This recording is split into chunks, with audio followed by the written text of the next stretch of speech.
네, 안녕하세요, 미스테릭입니다. 오늘 또 역시 그린카와 함께 하고 있습니다. 오늘 야간에 타볼 차는요, 아반떼, 이번에 새로 나온 아반떼 CN7입니다.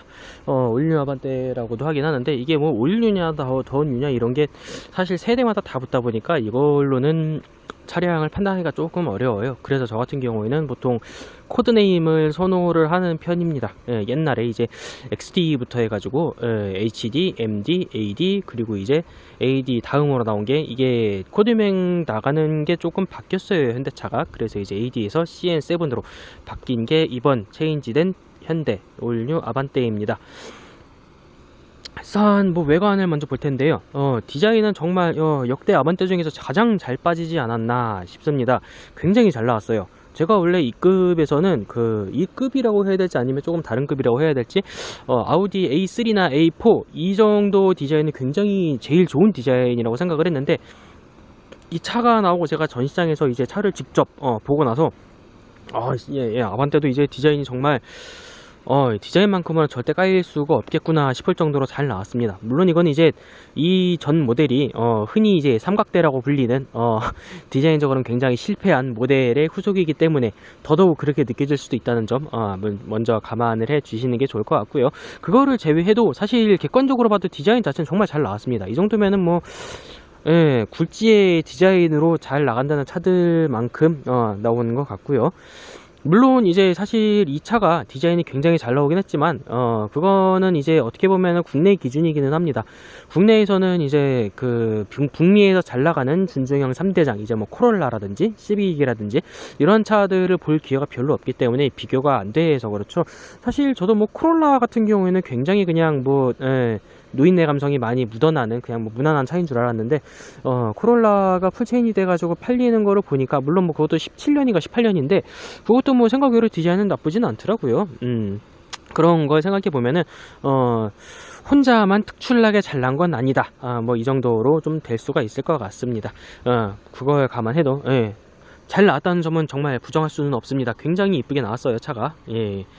옆라인도 뭐 패스트백 형태처럼 해가지고 굉장히 좀 이쁘게 잘 나온 거에 나와 있고요.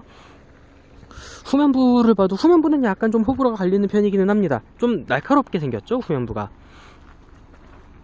레터링도 이쁘게 잘 붙어 있고요. 그냥 뭐 흔한 A자에서 가운데 그게 빠졌어요. 그러다 보니까 이제 AVA자가 굉장히 좀 밸런스가 있게 뒤집어 놓은 것처럼 보이면서 좀 더 세련되게 보이는 그런 점이 있습니다. 옆라인이고 뭐고 굉장히 잘 빠졌죠. 디자인만큼은 정말 잘 나왔습니다.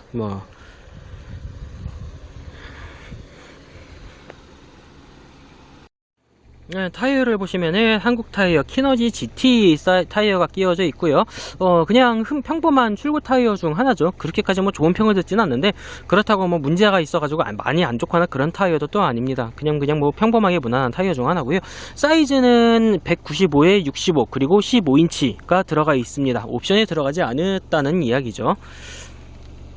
옵션이 들어가지 않은 기본형일 텐데 그래도 휠 디자인은 나쁘지 않습니다. 뭐 괜찮은 디자인이고요. 운전석 도어입니다. 뭐 평범한데요. 그냥 뭐 특별한 거는 없고 풀업트 업다운 윈도우도 운전석 쪽만 지원이 되고 있습니다. 특이한 점이라고 하면은 문 손잡이가 일반적인 차량 도어 손잡이 위치보다 조금 낮게 위치가 돼 있어요. 그러다 보니까 이제 저 처음에 타고 나서 문 열려 그럴 때는 이쪽에 이쪽이 있어야 되는데 너무 아래쪽에 내려가 있으니까 잠깐 당황하긴 했는데, 이게 좋은 건지 나쁜 건지 사실 모르겠습니다. 그냥 뭐 좀 아래쪽에 있다는 거. 그리고 이 아래 수납 공간을 보시면은 물통 1개, 2개 정도 들어갈 공간이랑 뒤쪽에 약간 공간이 조금 더 있고요. 손잡이 안쪽에도 도어 포켓도 요 정도 들어가 있습니다. 옆에서 보면은 요 정도, 이 자리에 있는 게 지금 조서각 조절 장치하고 차선 유지 보조 장치, 그리고 이제 차체 자세 제어 장치 이렇게 있고요. 이게 처음 디자인 유출되고 나서부터 요 부분이 요게 뭔지 굉장히 궁금해하시는 분들이 많았는데 아무것도 아닙니다. 진짜 아무것도 아니에요. 그냥 플라스틱 판때기가 돼 있는 겁니다. 뭐 사실 굉장히 뭐 의미가 없긴 한데, 여기는 아마 이제 N 모델이 나오거나 하이브리드 모델 같은 게 나오면은 그때 뭔가를 표시해 주는 게 아닐까, 그냥 축측만 좀 돌고 있는 그런 상황입니다. 예, 운전석. 시트도 뭐 나름 괜찮아요. 그렇게까지 불편하지는 않고. 예. 스티어링 디자인도 예, 그랜저 이후부터 이런 디자인을 조금 밀고 가고 있네요. 네, 조수석 쪽입니다. 이쪽도 마찬가지로 윈도우는 업다운 오토는 아니고요.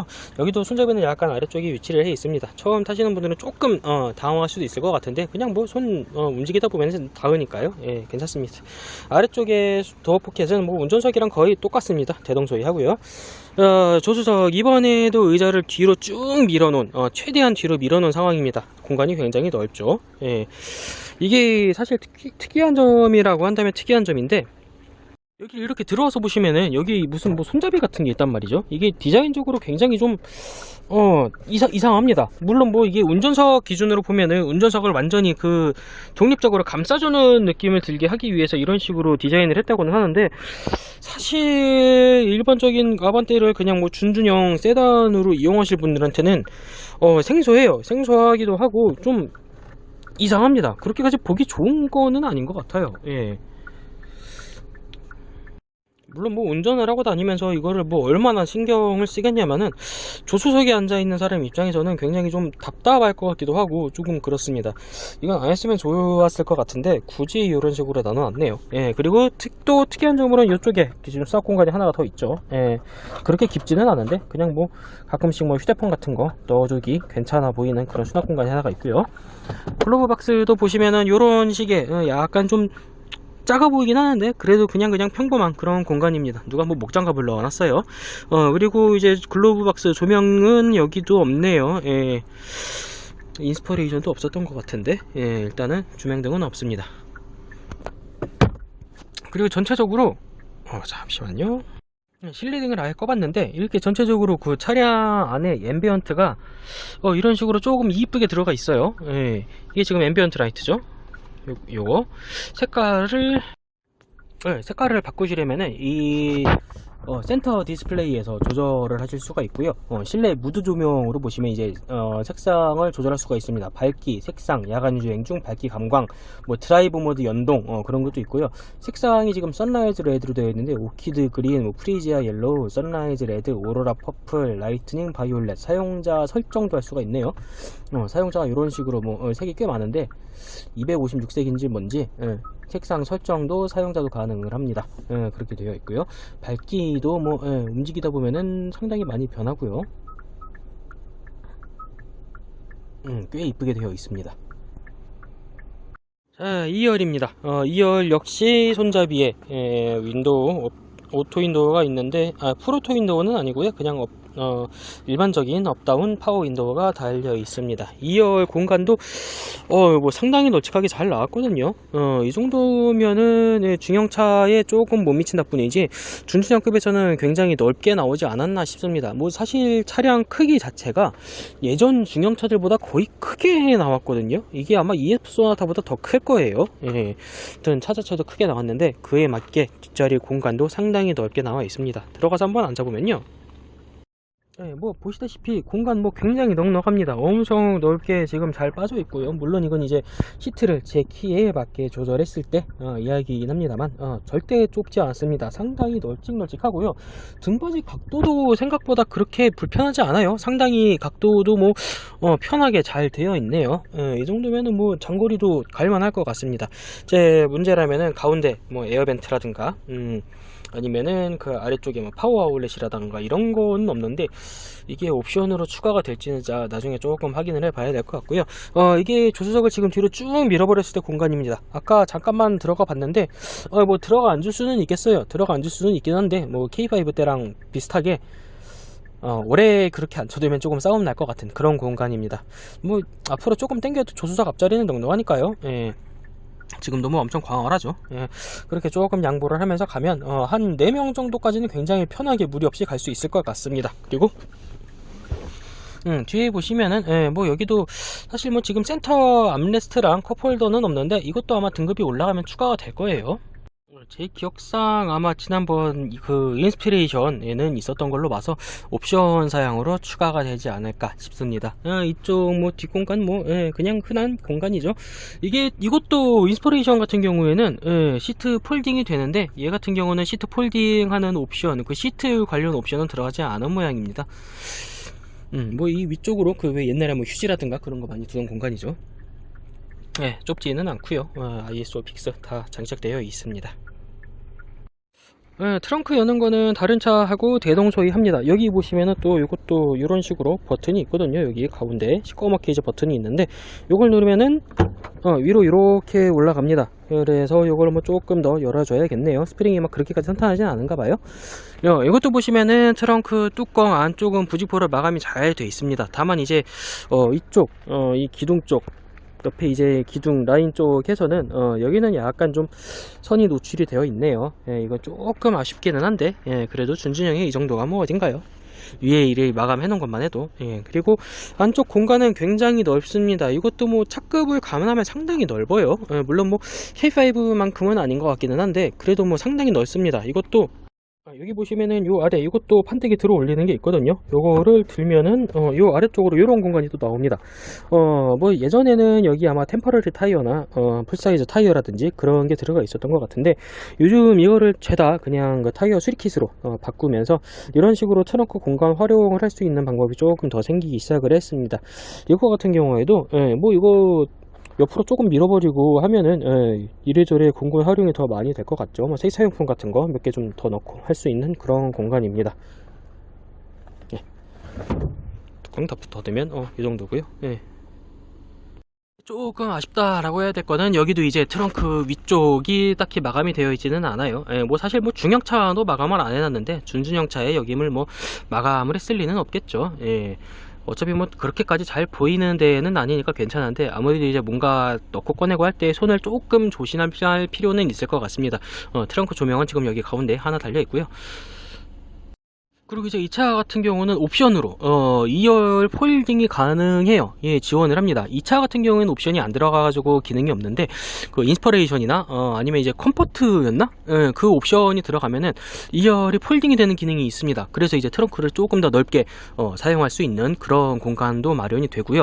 뭐 조금 어떻게 하면은 아마 그 2열 폴딩이 되면 아마 차박도 가능하지 않을까 싶습니다. 물론 뭐 다리가 좀 불편하긴 하겠지만요. 지금 본격적으로 실내에 들어와 있고요.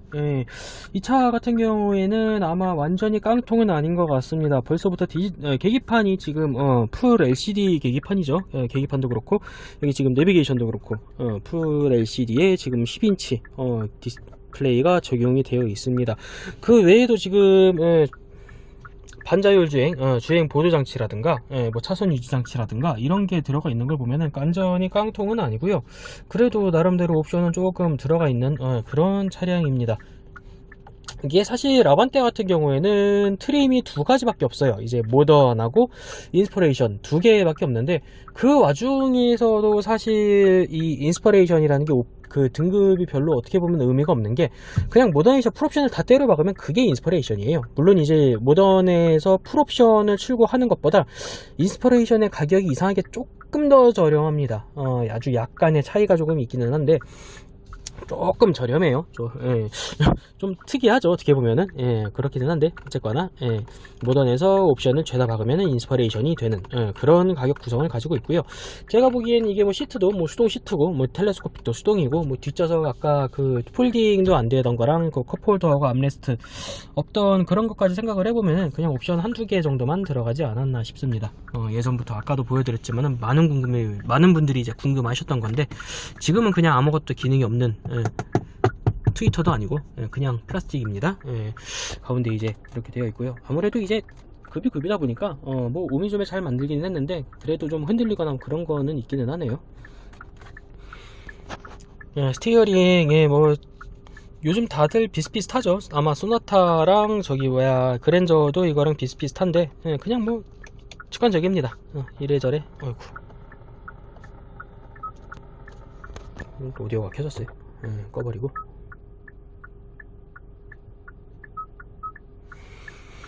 멀티펑션 뭐 이것도 그냥 뭐 딱히 별건 없고요. 보시면은 오토는 없네요. 오프랑 그런 것만 있고, 오토가 당연히 있습니다. 보통 뭐 요즘 같은 경우에는 오토를 그냥 놓고 다니면 돼요. 굳이 뭐 조절할 필요가 없습니다. 진짜 특별한 경우 아니고서는. 그리고 이제 오토 하이빔 어시스트도 있어요. 오토로 해주면은 얘가 알아서 하이빔을 올리고 내리고 해줍니다. 굉장히 민감하기 때문에 차량이라던가 빛이 조금만 있어도 바로 꺼지고 그래가지고 부담없이 사용해도 될 것 같습니다. 계기판은 이렇게 생겼고요. 이게 드라이브 모드를 변경을 하면은 계기판도 조금 바뀌어요. 이게 노멀 모드가 지금 이 상태고요. 에코 모드로 가면 이 상태, 스포츠 모드, 그리고 이제 스마트로 가도 그냥 노멀이랑 똑같이 됩니다. 넘어가는 것도 굉장히 뭐 부드럽죠, 프레임도. 이쁘고요. 사실 이게 그 모드를 변경한다고 해도 막 그렇게 막 크게 와닿게만 바뀌고 그러는 것은 아니고요. 이제 에코 모드 같은 경우는 많은 분들이 답답해 하시는 모드인데 RPM을 최대한 적게 씁니다. 그러다 보니까 뭐 차가 잘 안 나가서 좀 답답한 감이 있어요. 그래서 에코 모드로 다니는 분들은 흔치 않을 겁니다. 그리고 이제 스포트 모드, 이 경우에는 에코 모드랑은 정반대죠. RPM을 최대한 많이 당겼습니다. 그러다 보니까 RPM을 많이 높게 쓰면은 그만큼 이제 가속력에서 유리하겠죠. 그래서 스포트 모드라는 이름이 붙는데, 이것도 뭐 사실 악셀링만으로도 뭐 RPM 쓰고 안 쓰고는 조절을 할 수가 있어서요. 스마트 모드, 이거는 사실 드라이버가 어떤 악셀을 전개하고 있냐에 따라서 모드를 저절로 바꿔주는 그런 모드입니다. 일반적으로는 그냥 노멀로 다닐 텐데, 사실 개인적으로는 노멀 디스플레이가 너무 밋밋하네요.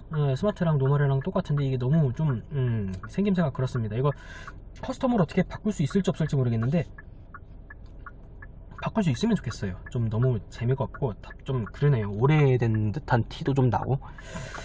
계기판 모드는 이거저거 있습니다. 좀 전에 이제 방위가 보였는데 이제 바꿔보면은 뭐 연비, 뭐 현재 속도, 운전자 주의 수준, 그리고 이제 뭐 공기압, 드라이브 모드, 이런 거를 지원을 하고 있고요.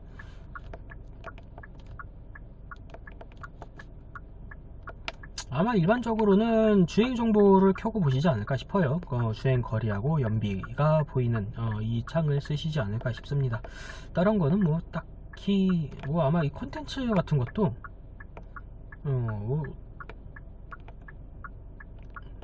딱히 뭐가 나오지는 않네요. 이 컨텐츠 모드는 제가 생각할 때는 그냥 뭐 그 휴대폰 같은 거랑 연결이 됐을 때 그 뭐 지금 재생 중인 곡이 뭔지 그런 거 보여주는 그런 것일 것 같습니다. 지금 연비 9.8km 리터당 찍혀 있고요.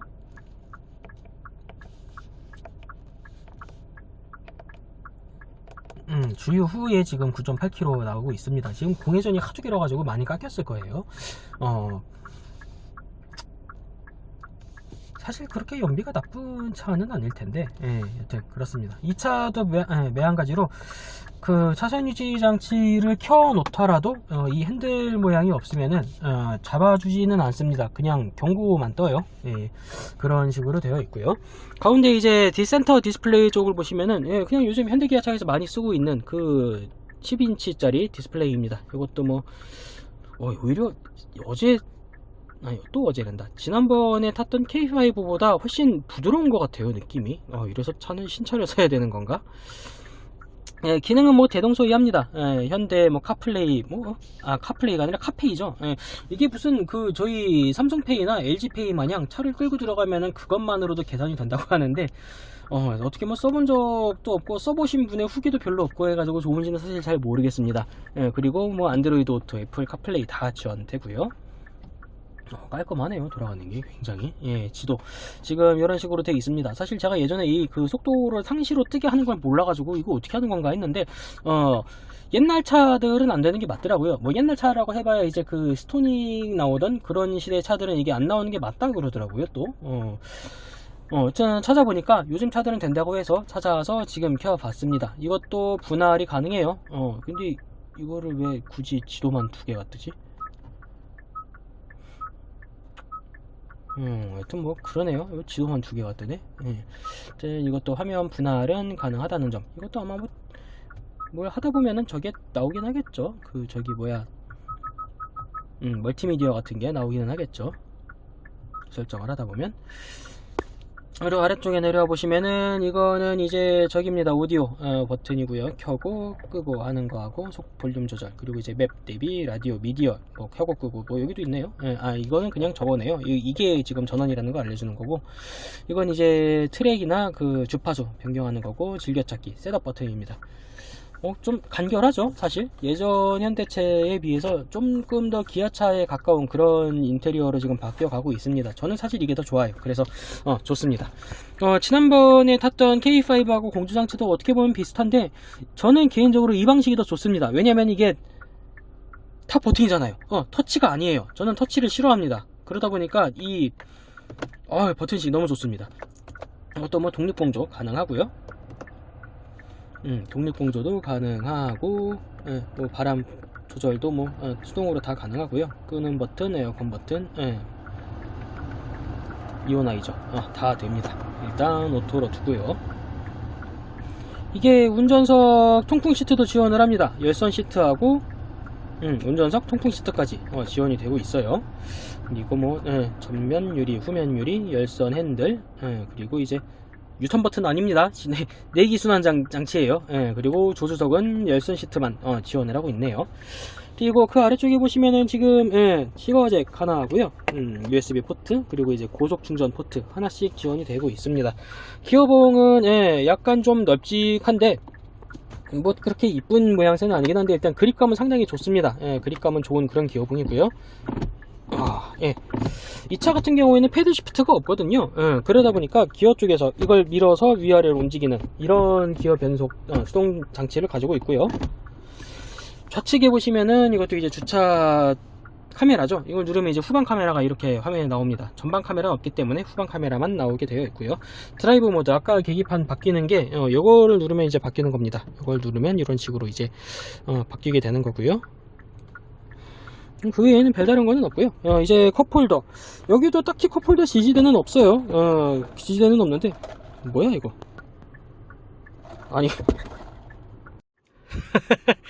이게 뭔가 있는데, 이거 컵홀더 높이 조절하는 거거든요. 이게 사실 길이가 요 정도인데 지금 딱 손가락 있는데 요 정도가 지금 이게 깊이에요. 그래가지고 이제 큰 컵 같은 거 넣을 때 이게 지금 제가 항상 가지고 다니는 편의점 큰 컵이거든요.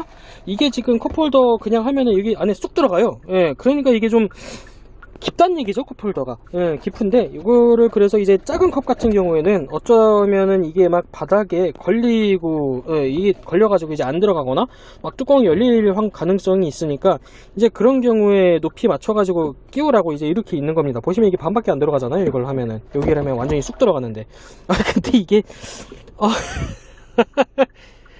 이게 사실은 제가 지난번에 이전에 그 블로그에 있기는 있는데, 이 차가 처음 나왔을 때 전시장에 구경을 간 적이 있습니다. 그것도 뭐 사진을 찍어가지고 제가 올려놨었는데, 거기 보시면은 이거 여기 사이에 이렇게 뭔가 해가지고 높낮이를 조절을 하는 게 있어요. 아예 꺼내버릴 수도 있고, 그 가운데 뭔가를 조절해서 위로 조금 당겨 올린 다음에 고정을 하면 이게 그 상태로 고정이 돼가지고 막 이 높이를 조절해서 넣을 수 있게 되어 있는 게 있었는데, 그것도 옵션인가봐요? 이건 조금 당황스럽네. 조금 의외입니다. 굳이 이거를 그렇게 할 필요가 있었을까요? 그거 뭐 단가도 얼마 안 할 것 같은데, 플라스틱 밖에 안 돼서. 뭐 실제로 비쌀지 안 비쌀지는 사실 저는 모르겠습니다만은, 이거 조금 당황스럽습니다. 그냥 컵홀더는 상당히 사실 굉장히 깊어요. 큰 컵이 그냥 쑥 들어가가지고 요거밖에 안 남을 정도로 깊거든요. 그러다 보니까 작은 컵이나 그 왜 캔 음료 중에서도 작은 거 있죠. 뭐 옛날 그 마스타 캔 같은 거, 군필자분들 트라우마를 유발하는 그 마스타요.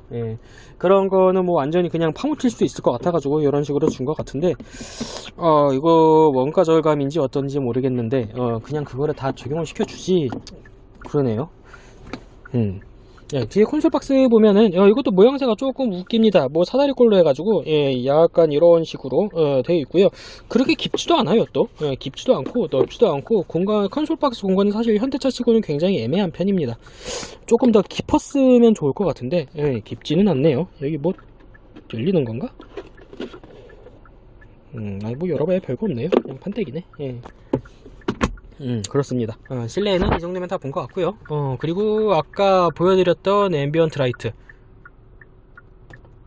예, 요런 식으로 나옵니다. 이쁘죠? 예, 꽤나 잘 해놨어요. 예. 이제 본격적으로 한번 주행을 해 보도록 하겠습니다. 이걸 깜빡하고 넘어갈 뻔했네요. 예, 선바이저의 거울이 있고요. 예, 거울이 이렇게 있고, 이거 같은 경우에는 위에 이렇게 버튼식입니다. 예, 제가 지난번에 말씀드렸었죠. 이걸 켜고 끄고 하는 게 수동인 경우가 있다고요. 이 켜져 있는 상태도 그냥 이걸 닫으면은 이게 때리면서 꺼집니다. 저절로 꺼져요. 그러니까 켜주는 것만 수동이라는 얘기인데, 이게 뭐 원가 절감이라고 이거 뭐 릴레이랑 연결되는 거 가격 빼려고 이렇게 했다는 분이 계시는데, 저는 사실 그 얘기에 동의하기엔 조금 어렵네요. 전 개인적으로 이 방식이 더 좋거든요. 이게 사실 좋은 게 뭐냐면은, 그 왜 여성분들 같은 경우는 그런 분들이 많으실 텐데, 이게 오히려 불이 켜지면은 이 불빛 비치는 것 때문에 화장이 더 안 되는 경우가 있어요. 그러다 보니까 그걸 불을 켜고 끄는 걸 이제 대낮 같은 경우는 안 켜지는 게 훨씬 좋을 때가 많거든요. 예, 뭐 물론 뭐 저녁 때도 사실 그냥 실내 등면 켜놓고 이건 안 켜지는 게 더 좋을 때도 있고, 그래가지고 사실 저는 이거를 수동으로 이렇게 켜고 끄고 할 수 있는 게 더 좋은 것 같은데, 이거로 원가 절감이라고 싫어하는 분들이 좀 계시네요. 예, 저는 사실 이 방식 좋다고 생각합니다. 그렇다고 뭐 안 꺼지는 것도 아니고, 예, 켜는 것만 그냥 켜주면 되는데, 하여튼 뭐 이런 식으로 되어 있습니다. 엔진은 뭐 상당히 부드러운 편이고요. 이 차량 같은 경우는 이제 1.6 가솔린에 일반적인 토크 컨버터가 아니라 CVT 무단 변속기가 들어갑니다. 예, 그래서 123마력의 토크는 15.7kgm 토크가 나오고 있고요.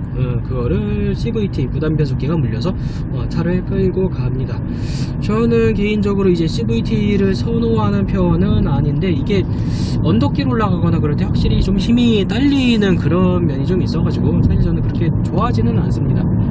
다만 이제 연비 측면이라든가 뭐 그런 측면에서는 상당히 좀 유리한 점이 있죠.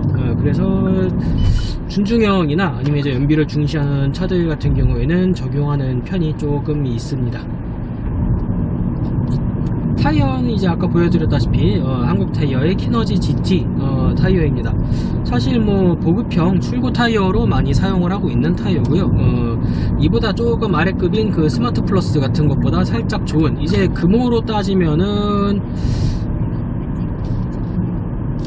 TA31이랑 비슷한 포지션일 거예요. 네.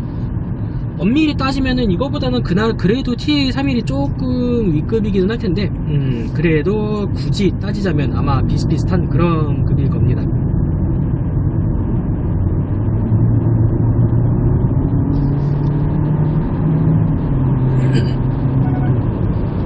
서스펜션 세팅이 상당히 잘 되어 있어요. 네. 준중형 차 치고는 승차감도 상당히 괜찮습니다. 막 엄청 딱딱한 세팅도 아니면서 그렇다고 막 왕창 물렁물렁한 세팅도 아니고, 뒤쪽이 이게 분명히 토션빔일 텐데 토션빔 치고는 승차감도 상당히 부드러운 편에 들어갑니다. 물론 이제 노면이 막 고르지 못해가지고 막 좀 달광달광 하는 도로에서는 뭐 충격이 그대로 전해져 오기는 하는데, 이거야 뭐 어지간한 고급차 아니고서야 다 비슷비슷한 그런 거고요.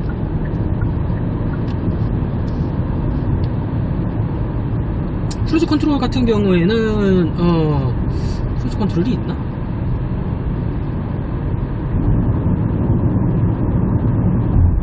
뭔가 크루즈 컨트롤이 안 보이는 것 같은데.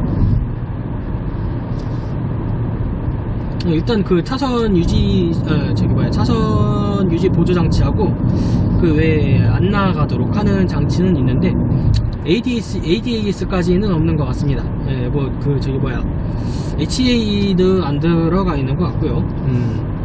약간 옵션이 조금 애매한 편이네요.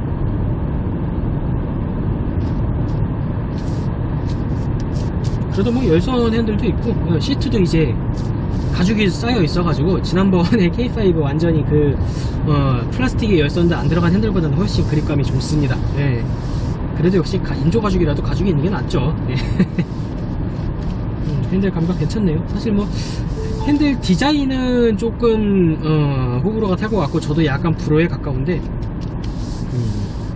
나쁘지는 않습니다. 예, 괜찮네요. 재질도 뭐 그렇게 나쁘지 않고,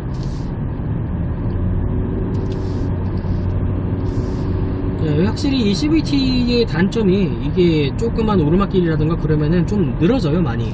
그래가지고 제가 CVT를 별로 선호하지는 않는데 뭐 요즘 이게 CVT가 단가가 괜찮은지 요즘 이래저래 많이 적용을 하고 있네요. 오히려 그냥 토큰버터를 넣는 편이 더 단가는 싸게 먹히지 않을까 싶은데, 뭐 자체 개발해가지고 이제 세게 공급을 받는지 어쨌는지 CVT 적용이 점차 늘어가고 있는 것 같습니다. 현대 그립감 참 괜찮네요.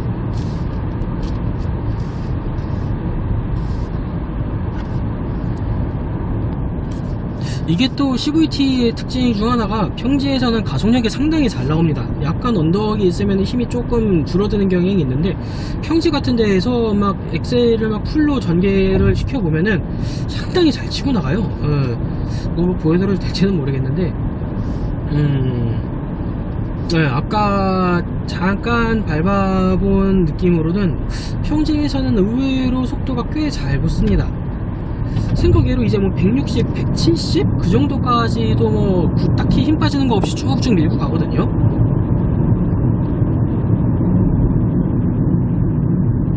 완전히 저속에서 한번 가보면요, 정지 상태에서 지금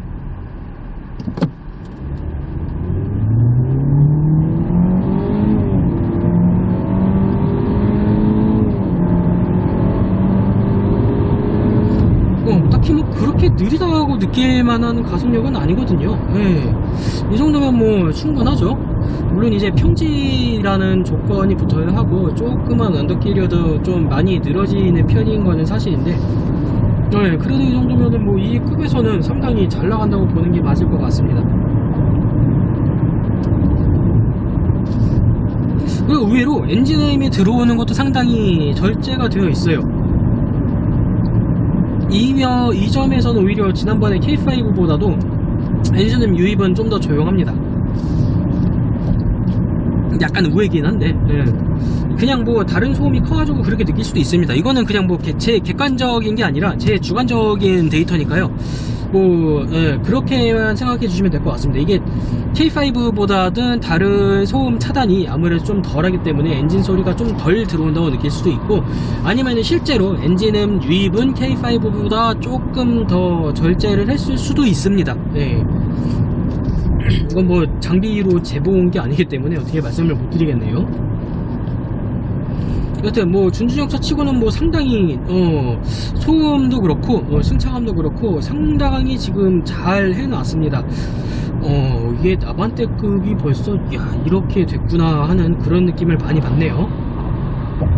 야씨, 몇 킬로로 가는 거야? 차 잘 나왔습니다.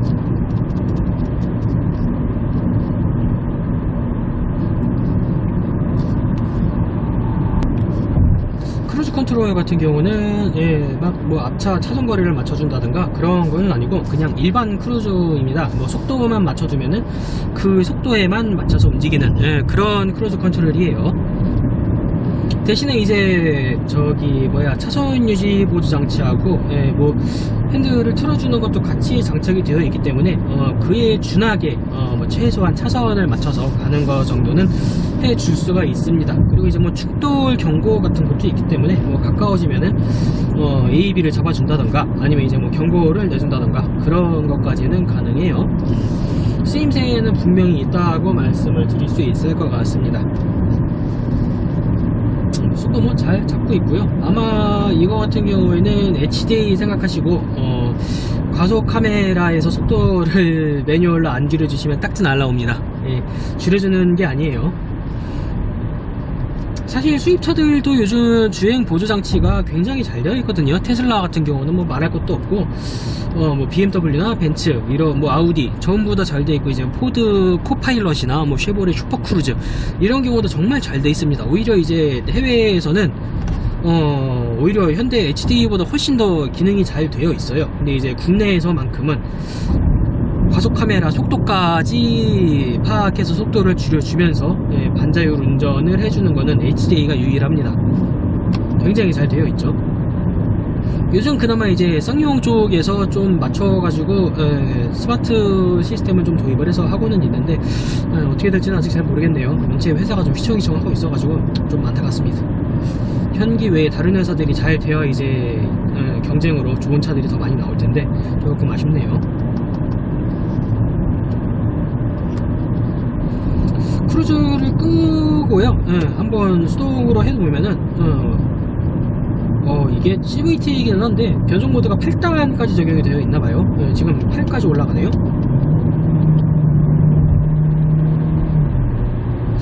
3, 4, 5, 6, 7, 8. 8단까지 올라갑니다. 꽤나 많이 있네요. CVT 무단 변속기가 다단화를 꽤 많이 시켜준 그런 모양입니다.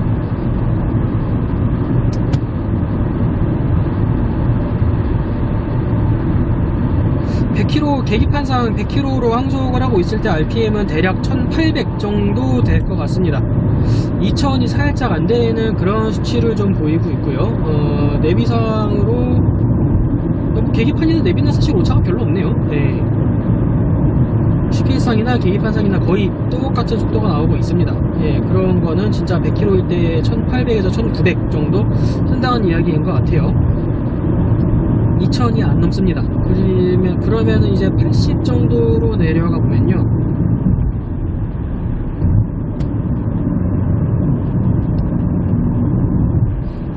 80 정도에서는 1500 정도 쓰는 걸로 지금 나오고 있습니다. RPM 가용은 상당히 좀 넉넉하게 쓰고 있는 것 같아요. 항속기어 같은 경우에는 좀 많이 물려놔서 연비에 좀 도움이 많이 되는 그런 세팅을 취한 것 같습니다. 사이드 미러가 생각보다 꽤 작아요. 뭐 관광 미러도 아닌 것 같은 게 그렇게 막 멀리 보이거나 그러진 않습니다. 이거는 관광 미러를 달아주면 좀 더 좋을 것 같네요. 아마 뭐 출고 시에 달아주진 않을 것 같고 출고하고 나서 어차피 뭐 현대기아차는 금방금방 나오잖아요, 애프터마켓 제품이. 그래서 이거 미러 같은 경우는 관광 미러로 바꿔주면 조금 더 낫지 않을까 하는 개인적인 생각이 있습니다.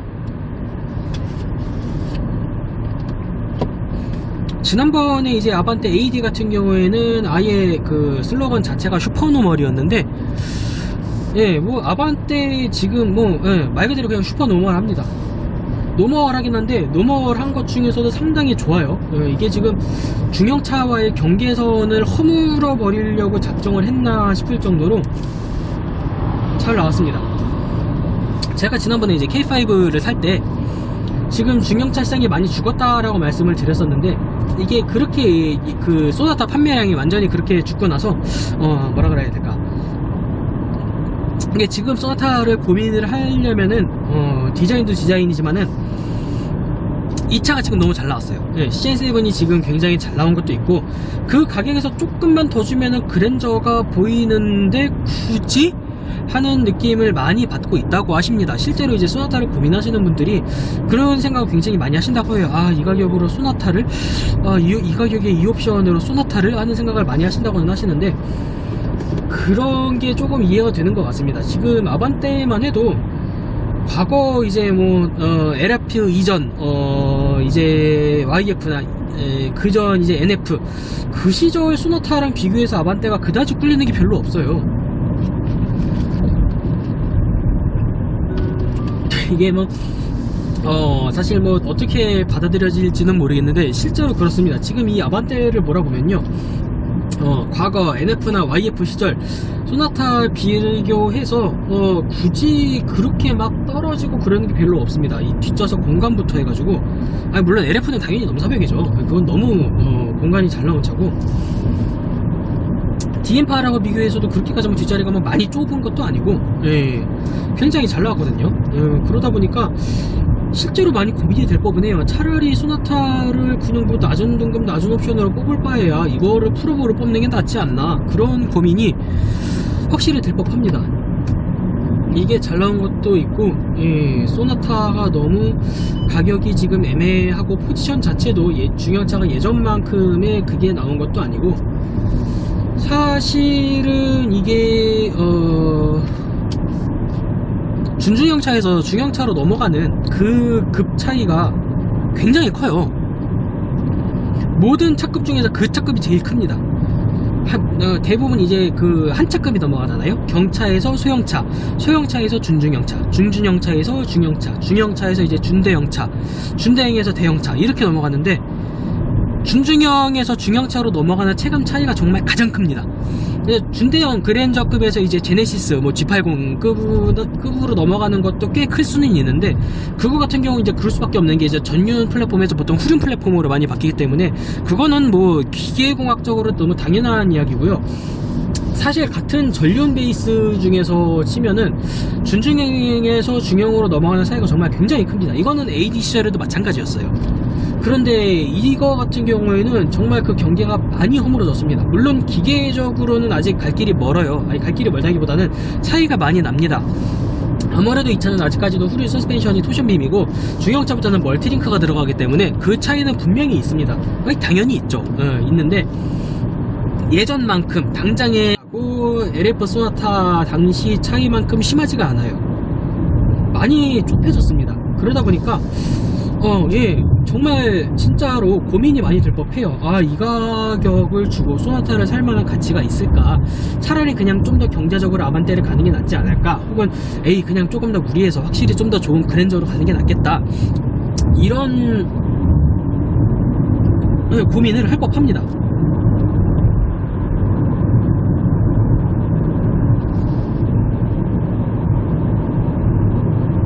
지금 은근히 커브가 조금 심했는데 아주 안정적으로 잘 돌아나가요. 완성도가 상당히 좋습니다. 물론 이건 AD 때부터 얘기는 나왔었죠. AD 때부터도 뭐 차 완성도가 정말 많이 좋아졌다 이야기는 많이 나왔는데, 사실 저는 AD를 타보면서 하필이면 제가 빌렸던 AD가 좀 사고차인데다가 이래저래 많이 굴렀던 차였는지 상태가 좀 메롱한 상태여서 그런 느낌을 조금 받기가 어려웠는데, 이거는 확실히 좋아졌다는 게 와닿습니다. 지금 커브를 돌아보니까 괜찮네요. 꽤 느리지 않은 속도로 조금 반응을 늦게 해서 돌았음에도 상당히 흐트러짐 없이 잘 돌아 나오고 있네요. 잘 나왔습니다. 정말 이제 중형차하고 고민을 할 법해요. 더군다나 이제 최신 차잖아요. 가장 최근에 나왔잖아요, 이게. 그러다 보니까 뭐 이래저래 많이 괜찮아졌습니다. 확실히 오르막길에서는 CVT 특성상 약간 힘 빠지는 게 조금 있어요.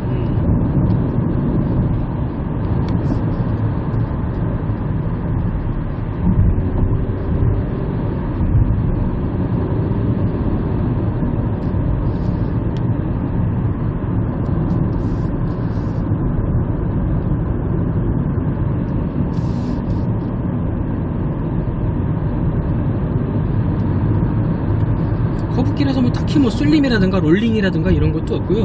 뭐 잘 돌아 나갑니다. 서스펜션이 확실히 이제 단단하면서도 너무 막 불쾌할 정도로 단단하지도 않고 정말 부드럽게 잘 단단한 그런 세팅을 잘 했다고 볼 수가 있을 것 같아요.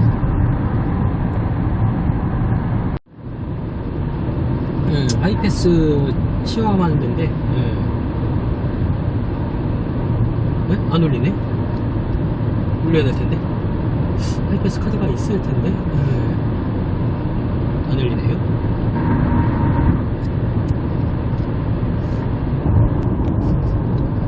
제 고속도로에서 나가서 한 바퀴 돌아서 다시 들어갈 거고요.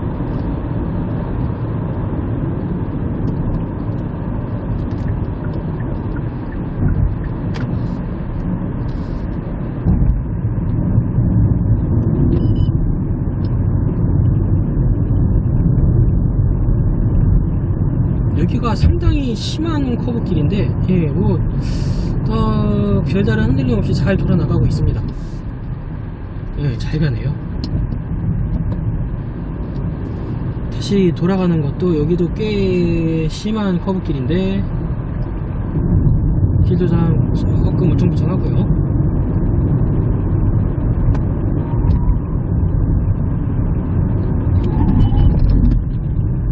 약간 미끌리는 소리가 나긴 했는데 그래도 이 정도면 굉장히 잘 올라오는 겁니다. 여기가 길이 원래 좀 그래요. 그래서 이 정도면 잘 올라온 겁니다. 정말 딱히 뭐 거동에 막 문제가 생기거나 그러지도 않았고, 예, 괜찮네요. 세팅은 정말 잘 된 것 같습니다. 그나저나 이게 홈패스 카드가 이쪽에 있구나.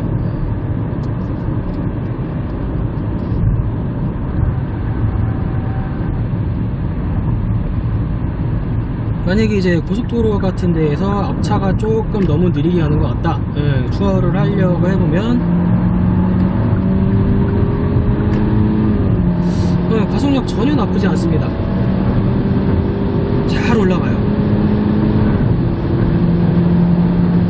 특별히 힘 빠지는 것도 없이, 예, 가속은 계속 잘 되고 있습니다.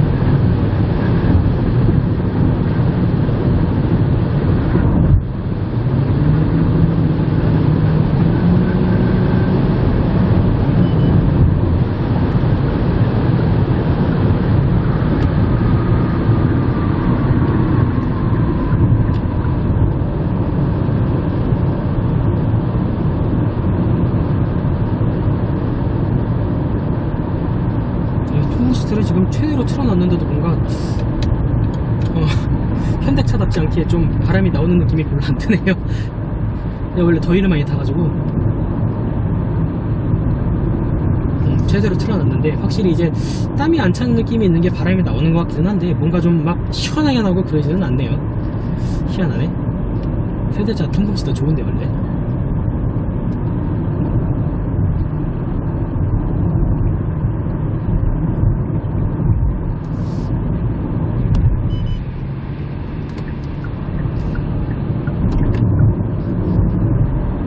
여기가 은근히 도로 포장 상태가 좀 메롱한데여 가지고 승차감이 상당히 안 좋은데 여기서도 상당히 인상적으로 부드럽게 지금 잘 가고 있어요. 예, 정말 중중형 치고는 승차감도 상당히 준수합니다.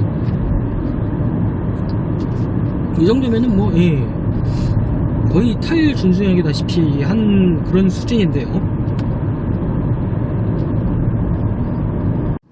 지금 이거 계기판 화면을 조금 건드려 보니까 드라이브 모드 연동이랑 별개로 표시되는 게 조금 있네요. 대신에 이걸로 바꿔놓으면 드라이브 모드로 바뀌는 건 없는데 상당히 재밌는 모드가 하나 있네요. 예.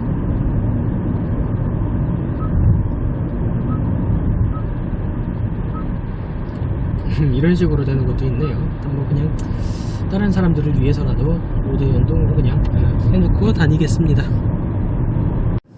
아까 누가 이걸 꺼놨었는지 계기판에 안 나왔었는데 계기판에 지금 속도, 제한 속도 표시가 같이 나오고 있어요.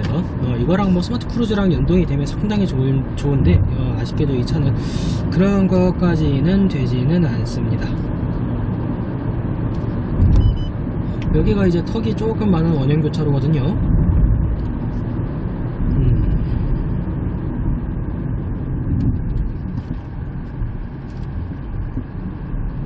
네, 턱 넘어가는 건 뭐 스무스합니다. 부드럽게 잘 넘어가네요.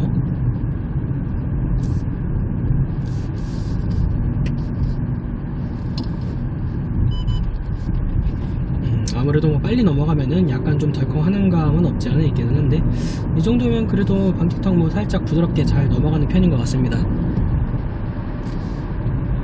벌레가 많아가지고 이거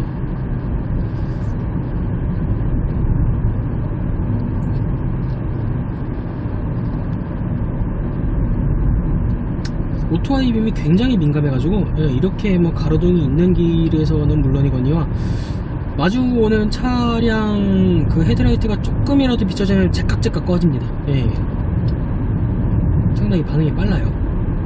뭐야 이거. 새벽에도 저렇게 신호위반을 하는 분들은 없기를 바라겠습니다. 아무리 새벽 시간이라도.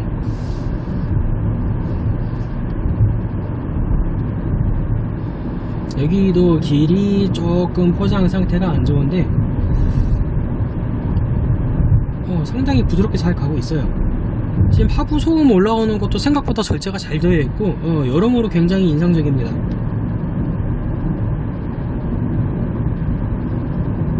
뭐 저는 아니었지만은 AD 시절에도 뭐 좋다고 그런 분들이 꽤 많았는데 지금은 확실히 좋아요. 예.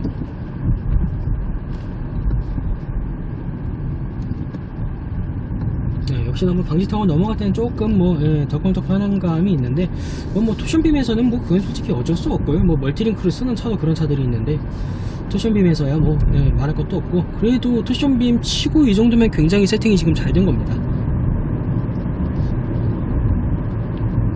사실 이 아반떼라는 차급이 어떻게 보면 현대에서 가장 잘 만드는 차 중 하나예요. 전 세계적으로 뭐 밀리언셀러이기도 하고,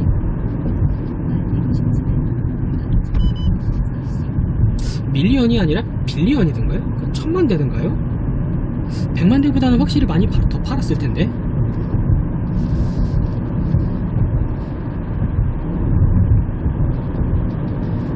어쨌거나 전 세계적으로 현대가 가장 많이 팔았던 차종이기도 하고, 그래서 그런지 현대에서 가장 잘 만드는 차종이기도 합니다.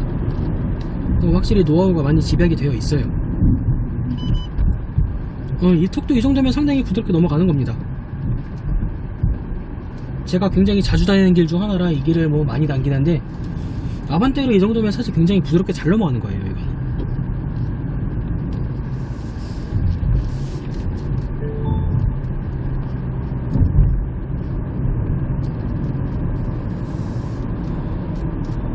준중형 중에서는 거의 궁극의 승차감을 지금 뽑아내지 않았나 싶습니다. 뭐 다른 차들은 사실 어떨런지 사실 제가 뭐 모르겠습니다만, 뭐 코롤라라든가 시빅이라든가 이런 거를 뭐 타볼 기회가 없으니까 다른 차는 어떨지 모르겠는데, 최소한 이제 얼마 전이라기엔 조금 이것도 몇 년 되긴 했는데, 예전에 탔던 K3하고 비교를 하면은 확실히 훨씬 부드럽습니다. 정말 전체적으로 잘 만들었네요. 정말로 슈퍼 노말입니다. 이제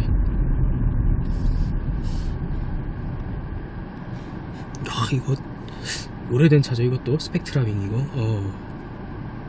아까도 말씀드렸지만 이게 지금 이쪽에 보면 이렇게 손잡이가 있거든요. 이게 뭐 운전석을 감싸는 느낌을 받게 하려고 했다는 얘기가 있었는데 너무 애매합니다. 이거 조수석에서 잡기도 그렇고 운전석에서 잡기도 그렇고 뭔가 좀 애매해요. 차라리 그냥 요쪽에 이렇게 그냥 손잡이를 조그맣게 만들어줬으면 그게 더 운전석 입장에선 좋지 않았을까 싶네요. 뭐 시각적으로 좁아 보일 수 있다고는 하는데, 그건 이제 이렇게 뭐 극단적으로 위에서부터 내려올 때 얘기고, 그냥 뭐 한 요 정도로 이렇게 튀어나와 있으면은 뭐 딱히 좁아 보이지도 않고 뭐 손잡이도 있고 괜찮을 것 같은데, 왜 굳이 이걸 이렇게 해놨을지 모르겠네요. 운전석이 뭐 좁아 보여서 이쪽으로 안 했다고 하기에는, 이렇게 하면 또 조수석은 좁아 보이잖아요. 이렇게 해놓은 이유를 모르겠어요. 확실히 K5에 비해서 RPM이 올라갈 때 엔진음이 운전석으로 들어오는 정도가 K5보다 조금 덜 들어오는 느낌이 듭니다.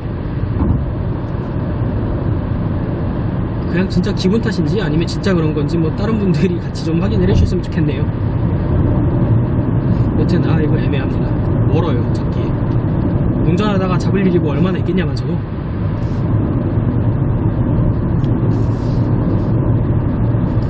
그러고 보니까 좀 전에 이제 앞차가 출발했는데, 이게 이제 기아가 N에 중립에 들어가 있어가지고 좀 버벅대니까 바로 계기판에 뜨네요. 전방 차량이 출발하였습니다. 전방 차량 출발 알림 같은 것도 해주고 있고요.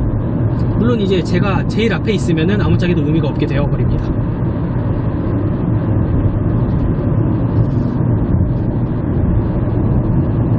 간단하게 차량 등급이나 그런 걸로 한번 가격을 조금 살펴보면요, 이게 아무래도 제가 생각하기에는 모던에서 들어가는 게 아닐까 싶거든요. 스마트, 모던, 인스퍼레이션 3개가 있는데, 실상 이제 스마트하고 모던 2개의 트림이라고 보는 게 맞거든요. 인스퍼레이션 같은 경우는 그냥 풀업입니다. 완전히 풀업이에요. 선루프만 추가가 되고, 그 외에 이제 스마트나 모던에서 넣을 수 있는 옵션은 그냥 최대한으로 다 때려박은 옵션이기 때문에, 이거는 뭐 하나의 트림으로 보기엔 조금 애매하지 않나 싶습니다. 그래서 그냥 2개, 스마트하고 모던으로 놓고 보면요, 모던 쪽이 잠깐만요. 모던이 맞을 것 같은 게, 스마트의 경우는 휠이 아예 스틸 휠이네요. 깡통이 휠이 들어가다 보니까 스마트 트림을 뽑을 일은 사실 굉장히 드물 것 같고, 제가 보기엔 이 차도 모던 트림부터 시작한 것 같습니다. 모던 트림에다가 옵션을 아마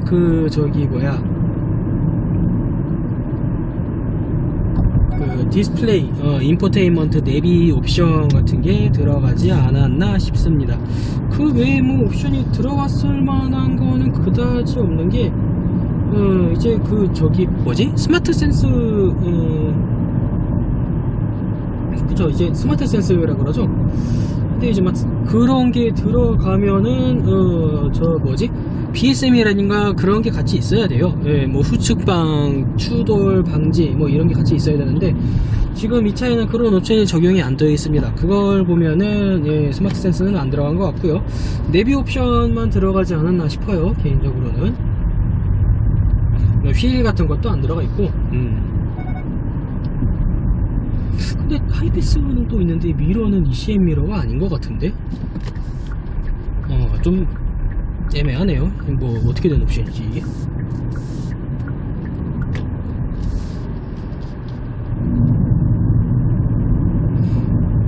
여튼 제가 볼 땐 가장 이상적인 옵션은 모던에서 내비, 그리고 이제 조금 더 필요하다면 컴포트, 그 정도 옵션을 적용한 게 가장 가성비가 좋아 보입니다. 예, 가격으로만 따져도 뭐 2,300이 채 안 나오죠. 예. 개별 소비세 적용을 하면은 1,900만원이 조금 안 되는 가격에서 옵션 가격이 예, 저기 뭐냐 컴포트가 30만원에 1930만원 하고 그리고 내비 시스템이 180만원이었나? 125만원이네요 그러면은 예, 2300만원이 한참 안되죠. 휠타이어 같은 거야 뭐 예, 개인적인 취향이니까 이거는 뭐 넣던 안 넣던 뭐 그렇고 그 정도 될 것 같습니다. 가성비가 가장 좋은 옵션이 그 정도 될 것 같고요. 사실 풀옵션을 넣는다고 해도 그렇게 뭐 돈이 아깝다 할 만한 옵션 구성은 아니에요. 정말 이거저거 많이 들어가 있습니다. 예, 그래서 뭐 풀옵션이라고 해봐야 아니 뭐 아반떼 풀옵션이라고 이런 얘기는 옛날 얘기고요. 예. AD 시절에만 해도 아반떼 옵션에 들어가면 상당히 좋았죠. 예, 뭐 사실상 지금 뭐 경차유도 뭐 온갖 게 다 들어가는 시대인데요. 이번에 모닝 풀체인지 된 거 보니까 이것도 차량 가격이 어마어마하게 올라가기는 했는데 사실 그 돈으로 경차를 살 거면은 아반떼를 사는 쪽이 훨씬 현명하지 않을까 하는 생각은 좀 듭니다.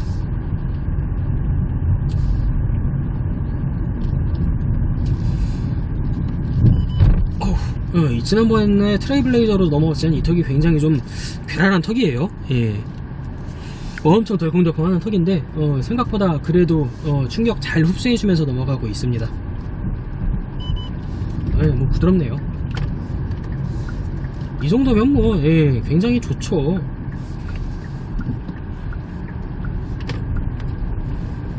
굉장히 합리적인 차값에 뭐 이 정도 승차감하고 성능이면은 뭐 어디랑 붙여놔도 충분히 값어치 이상 할 차 같거든요. 요즘 뭐 SUV가 너무 대세라서 아반떼 같은 경우에도 이제 뭐 소형 SUV한테 파일을 많이 뺏겼잖아요. 뭐 셀토스라든가 뭐 XM3라든가 그런 거에 파일을 정말 굉장히 많이 뺏겼는데 다시 한번 이제 슈퍼노멀의 이름으로 판매량을 많이 견인하지 않을까 싶습니다. 당장 지난달만 해도 굉장히 많이 팔렸어요. 또 그리고 실제로 많이 팔렸습니다.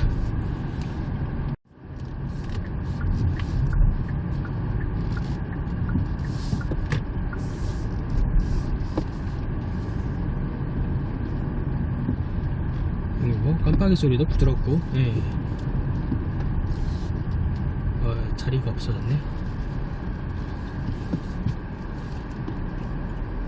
차를 어디다 대놔야 그린카에서 안 싫어할까요?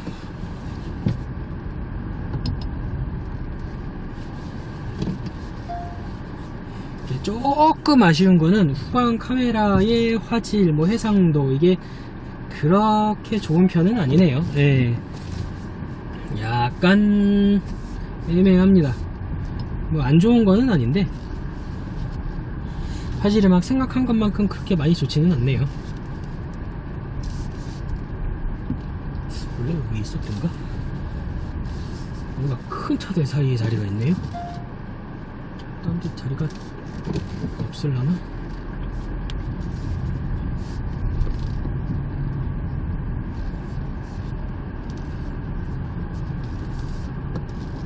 이쪽에 많으니까 그냥 이쪽에 두는 게 나을 것 같습니다.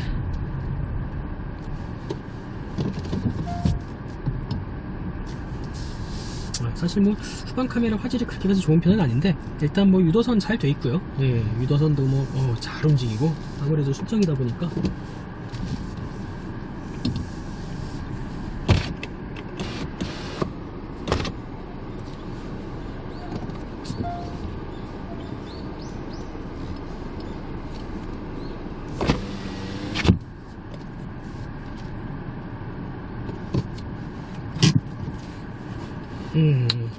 지금 올류 아반떼 CN7을 쭉 타봤고요. 뭐 정차중도 굉장히 조용합니다. 아이들링 소음 뭐 상당히 조용해요. 이게 스마트 스트림 1.6이 IVT랑 조합된 게 굉장히 조용합니다. 지금 앞에 K3가 한 대가 있잖아요. 저 차도 마찬가지로 정차 중에 정말 굉장히 조용해요. 이게 이거 하이브리드인가 싶을 정도로 저 차도 그렇지만은 지금 이 차도 굉장히 조용합니다. 스마트 스트림이랑 IVT 뭐 CVT인데 뭐 IVT라고 얘기를 하고는 있지만은 이게 조합이 상당히 괜찮은 것 같아요. 특히나 정차 중에 뭐 소음 진동이 정말 억제가 잘 되어 있어요. 뭐 달리는 와중에도 뭐 노면 소음도 상당히 억제는 잘 되어 있고 엔진룸에서 들어오는 엔진음조차도 억제가 굉장히 잘 되어 있습니다. 급에 비하면요. 그래서 정말 완성도가 이 아반떼에서 이 정도의 완성도까지 끌어올렸다는 게 정말 굉장할 정도로 완성도 잘 끌어올렸습니다. 상품성 굉장하고요. 특히 이제 인스퍼레이션 풀옵션이라고 해도 뭐 아마 2,400만원이 좀 안 될 거예요. 잠깐만 한번 볼까요? 어디 보자. 인스퍼레이션이 2,392만원. 여기에 얘 옵션 들어가는 거는 이제 휠 타이어랑 썬루프 밖에 없거든요. 이거 다 해봐야 뭐 75만원인데 2,400만원에서 75만 2,500만원이 채 안 되는 거죠. 그러니까 차값이. 물론 준준형 옛날 준준형 치곤 차값이 많이 올랐다고 생각할 수도 있습니다. 근데 이제 옵션이라든가 뭐 성능이라든가 이런 게 오른 것도 같이 감안을 하면은 이 정도 가격에 이 정도 옵션이면 굉장하죠. 물론 이 차 같은 경우에는 훨씬 저렴합니다. 마무리 조금 스마트까지는 아닌 것 같고 모던에서 뭐 내비게이션 옵션 이런 게 들어갔다고 쳐도 2천만원이 아주 조금 넘어요. 조금 넘습니다. 그렇다 보니까 뭐 이 정도면 뭐 넉넉하죠. 딱히 뭐 이거 같은 경우에는 뭐 운전석 통풍 시트도 들어있고요. 제가 정말 최애하는 옵션 통풍 시트 들어있고 이 CM 룸미러가 아니건 조금 아쉽기는 한데 이건 뭐 그렇고요. 뭐 하이패스 뭐 기본적으로 달려있고 거기다가 이제 SOS 시스템 뭐 다 있고 뭐 에어백 같은 거 뭐 다 있고요. 뭐 실내등 같은 거는 실내등이 이게 뭐 노란 전구이기는 한데 이거 같은 경우는 사실 풀옵션을 가도 인스퍼레이션을 가도 이 호박 전구입니다. 이거는 뭐 바뀌는 거는 없어요. 그래서 뭐 딱히 불만사항은 아니고 뭐 이거 뭐 까는 분들 많은데 사실 저는 화장등 이거 수동 좋아요. 소렌토도 아마 이 방식일 거예요. MQ4도 그리고 뭐 내비게이션 뭐 현대 요즘 순정 내비 뭐 괜찮고요. 거기다가 뭐 사운드 시스템 같은 거 제가 뭐 안 들어봐서 모르겠는데 프로토 에어컨 뭐 이 정도면 뭐 옵션 있을 거 다 있는 거 아닌가요? 충분하죠. 이거보다 뭐 좀 더 좋은 걸 필요하면은 뭐 돈 더 써가면서 옵션 더 쓰면 되는 거고요. 이제 뭐 2열 폴딩 같은 거 그런 거는 그냥 기본으로 줘도 되지 않았을까 하는 조금의 아쉬움이 있기는 한데 우선 뭐 필요한 분들은 그것도 뭐 옵션으로 넣으시면 되니까요. 일단 뭐 2열 그 컵홀더랑 암레스트 그런 것도 옵션입니다. 그것도 이제 컴포트 옵션일 거예요. 컴포트랑 그 인스퍼레이션이 기본으로 들어가는 그런 옵션일 거예요. 그런 거는 뭐 약간 아쉬운데 필요하면 넣으면 되죠 뭐. 드라이브 모드 뭐 계기판 뭐 LCD 계기판 해상도 괜찮습니다. 해상도도 괜찮고 괜찮은데 기본 모드가 너무 밋밋해요. 에코나 스포츠나 이런 건 괜찮은데 노멀 모드가 너무 좀 밋밋하다 보니까 얘는 조금 다른 걸로 좀 커스텀으로 구성을 할 수 있는 게 있으면 좋지 않을까 싶습니다.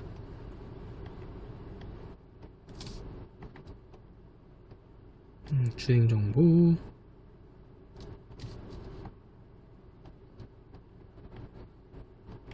주행정보 보면은 연비가 지금 10.9km가 나와 있거든요. 누적 정보로는 11.2km가 나와 있습니다. 지금 주행정보로 봤을 때 연비가 10.9가 나오는 게 이게 절대 적게 나온 게 아닌 게요. 제가 그 왜 공회전을 상당히 오래 시켰잖아요. 예. 공회전을 한 시간도 상당히 길 뿐더러, 뭐랄까, 막 가속, 감속 같은 것도 뭐 좀 많이 하기도 하고, 그래가지고, 예, 연비가 나오기엔 상당히 불리한 조건이었을 텐데, 그 와중에도 뭐 10.9km가 나왔다는 거는 연비는 잘 나온 겁니다. 예, 나쁘게 나온 거는 아니에요. 아마 제가 이거를 초기화를 하고 달렸으면은, 거의 뭐 12km까지 나오지 않았을까 싶습니다. 예, 뭐, 정속주행한 고距리도 꽤 있기 때문에, 연비 뭐 나쁘다고 할 수준은 아니고요. 그리고 일단 뭐 차가 굉장히 뭐 조용하게 괜찮으니까 정말 뭐 중형차 사기에는 좀 돈을 좀 아끼고 싶다 하시는 분들은 괜찮을 것 같습니다. 어디 뭐 딱히 막 모난 부분도 없고 딱히 뭐 부족한 부분도 없고, 제 개인적으로는 그냥 이거만 어떻게 뭐 디자인 변화가 되면 좋겠는데, 뭐 그렇다니 뭐 쓸모가 있으니까 그렇게 했겠죠. 뭐 생각 없이 그냥 하지는 않았겠죠.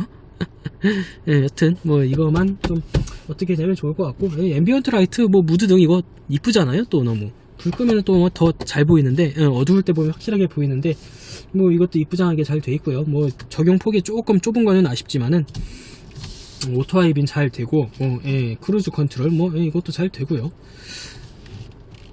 BSM이라든가 이런 거는 뭐 적용이 안 돼 있어가지고 사용을 못 해봤지만은, 뭐 현대차에 공통적으로 들어가는 그런 거랑 비슷하겠죠. 컵홀더도 뭐 상당히 깊고요. 그러다 보니까 이게 지지해주는 날개는 없는데, 원체 뭐 깊이 들어가다 보니까 이게 꽉 잡혀가지고 그 지지대가 없어도 뭐 딱히 소리가 나거나 그러진 않습니다. 승차감도 준수하고요. 괜찮은 것 같습니다. 솔직히 뭐 가격 대비 이만한 차를 어디서 살 수 있을까 싶네요. AG 시절에도 그다지 나쁜 소리는 안 들었던 차인데, 정말 CS7 들어와서 가치가 훨씬 높아진 듯한 느낌입니다. 가격 대비 굉장히 추천할 만한 차량이에요. 물론 뭐 저 같은 경우에는 사실 세단을 그렇게 선호하는 편이 아니라 가지고 저는 조금 고민을 더 해볼 것 같지만, 일반적으로 이제 뭐 일 시작한 지 얼마 안 된 분들이라든가, 아니면 이제 뭐 차가 꼭 필요한데 신차는 사고는 싶은데 좀 금전적으로 그렇게 막 여유가 많지 않은 분들이라든가, 이런 분들한테는 정말 뭐 부담 없이 충분히 사도 될 차인 것 같습니다. 뭐 인스퍼레이션 풀옵션을 해도 뭐 2,400만원 밖에 안 하니까요. 거기다가 뭐 조금 더 저렴하게 사도 옵션 뭐 좋은 거 들어갈 만한 거, 애지간한 건 다 들어가기도 하고, 그리고 뭐 차도 괜찮고요. 지금 타보니까 뭐 정말 어디 그렇게 막 준중형이라는, 그것도 이제 프리미엄급도 아니고 이제 딱 2천만원 정도, 2천만원 초반에서 1,000만원대 후반, 그런 가격대를 생각하면은 굳이 뭐 어디를 모난 데를 잡을 만한 그런 부분이 별로 없습니다. 굉장히 구성도 그렇고 성능도 그렇고 뭐 괜찮아요. 자, 뭐 페달이 뭐 오래간 페달이 아니라는 점이랑 뭐 그런 거는 뭐 있기는 한데, 뭐 오래간 페달 같은 경우는 저는 뭐 사실 좋은 거 잘 모르겠더라고요. 그래서 뭐 그렇게까지 흠잡을 만한 구속도 별로 없고, 구성이나 뭐 성능이나 상당히 괜찮은 것 같습니다. 아무튼 저는 뭐 강력하게 추천을 드릴 것 같네요. 일단 너무 좋은 말만 하는 것 같기는 한데, 정말로 가격이랑 그거 생각하면은 그렇게 막 착잡을 만한 구석이 별로 없어요. 그렇다 보니까 뭐 상당히 괜찮네요. 근데 CN7 정말 인상 깊었습니다. 현대차가 정말 잘 만드는 차급인 만큼 굉장히 잘 나오기도 했고, 이제 정말 중형차의 시장을 위협할 정도로 많이 치고 올라온 게 좀 느껴지는 것 같습니다.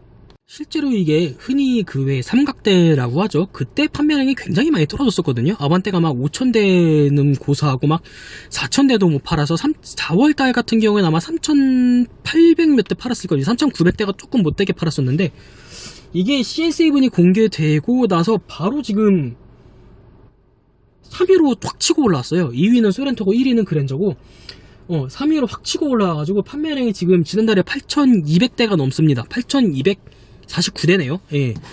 그만큼 지금 상품성이 굉장히 좋아진 거예요. 상품성이 좋아지기도 했고, 다른 말로 하면은 그 삼각대 당시 디자인이 정말 부러운 분들이 많았던 이야기이기도 합니다. 지금 CN7의 디자인도 워낙 잘 나왔잖아요. 디자인도 잘 나왔고, 구성도 너무나도 잘 나왔고, 가격도 굉장히 잘 나왔고, 뭐 하나 빠지는 게 없이 나왔다 보니까 아반떼가 사실상 뭐 5위권 밖으로 밀려난 지가 꽤 오래됐는데, 이게 지금 풀체인지 되자마자 다시 막 3위라는 어마어마한 자리를 지금 꿰차고 있다는 건, 그것도 지금 코로나 사태에서 뭐 판매량이 다들 떨어지고 있는 와중에 이 정도라는 거는 충분한 경쟁력이 갖춰졌다는 이야기입니다. 뭐 경쟁력 수준이 아니라 독보적인 거죠. 예.